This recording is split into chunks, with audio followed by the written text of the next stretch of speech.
पहले तो मैं नरेंद्र मोदी जी को तहे दिल से शुक्रिया अदा करना चाहती हूँ, क्योंकि एक सहकारी मंत्रालय जो कि आपकी अध्यक्षता में जो शुरू किया है, तो उसकी वजह से जो है तो कोऑपरेटिव को एक अलग ही बूस्ट मिल गया है सर। और आज मेरे लिए एक बहुत गर्व की बात है कि मैं उसी आनंद जिले से हूँ जहाँ पे त्रिभुवन दास पटेल यूनिवर्सिटी का लोकार्पण किया गया सर। पार्लियामेंट में त्रिभुवन काका के नाम का बहुत विरोध किया था कांग्रेस ने, और मैंने जमकर खिंचाई की थी कि इनके नाम से ही होगा। ताली बजाई थी सर उस टाइम पे भी मेरी आंख में ऐसे ही आंसू आए थे।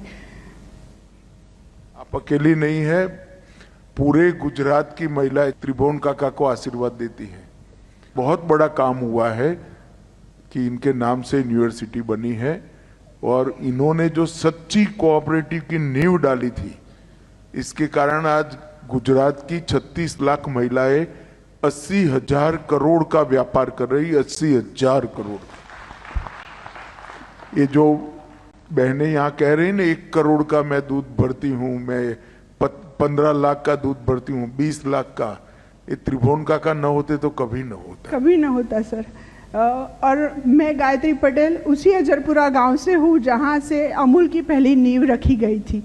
और 1964 में जब हमारे भूतपूर्व प्रधानमंत्री श्री लाल बहादुर शास्त्री जी एक रात के लिए रुके थे और फलस्वरूप एनडीडीबी की रचना हुई और श्वेत क्रांति की शुरुआत हुई।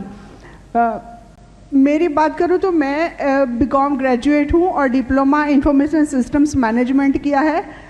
मेरे पिताजी जो है तो वो मुझे वकील बनाना चाहते थे, और मेरी इच्छा थी कि मैं शादी करके फॉरेन चली जाऊंगी, और मेरी शादी भी उसी लड़के से हुई जो यूएसए में था।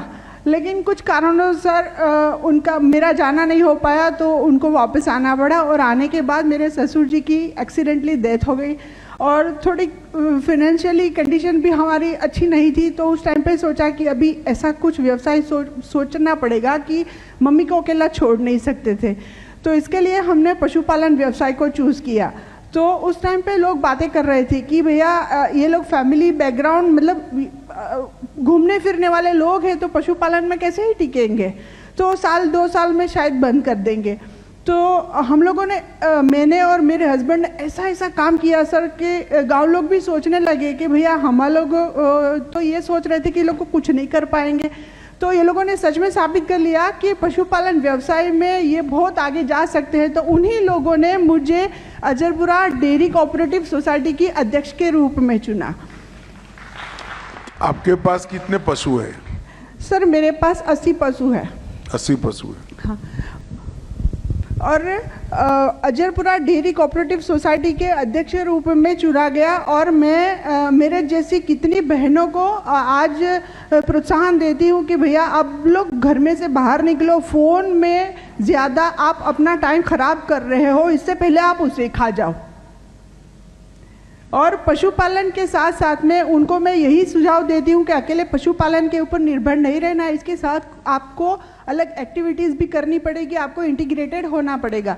तो इसके साथ जैसे मैं गोबर से बहुत सारी प्रोडक्ट्स बनाती हूँ, मशरूम फार्मिंग भी करती हूँ, हनी बी कीपिंग भी करती हूँ, और एसएचजी भी चलाती हूँ, जिससे बहनों को साथ जोड़ के मैं एक हनी बी कीपिंग का ग्रुप भी चलाती हूँ जो एनडीडीबी और अमूल की सहायता से बना है सर। और यही सब एक्टिविटीज़ के लिए आप श्री के द्वारा ही मुझे Indian dairy association west zone का अवार्ड भी मिला है सर। और मेरी ये उपलब्धि यही है सर कि यही व्यवसाय की वजह से मुझे आपके सामने दोबारा बोलने का मौका मिला है, और जो मैंने इच्छा की थी कि मैं फॉरेन जा कर के आऊँ, यही पशुपालन की वजह से मैंने मान सम्मान सब कमाया। आज मैं अजरपुरा कोऑपरेटिव सोसाइटी में चेयरपर्सन तो हुई, एक बार यूके भी जाके आई, 2 बार यूएसए भी जाके आई, लेकिन मेरा मन कहीं पे भी नहीं लगा। मुझे बस मेरे पशु चाहिए और मेरे फार्मर्स चाहिए।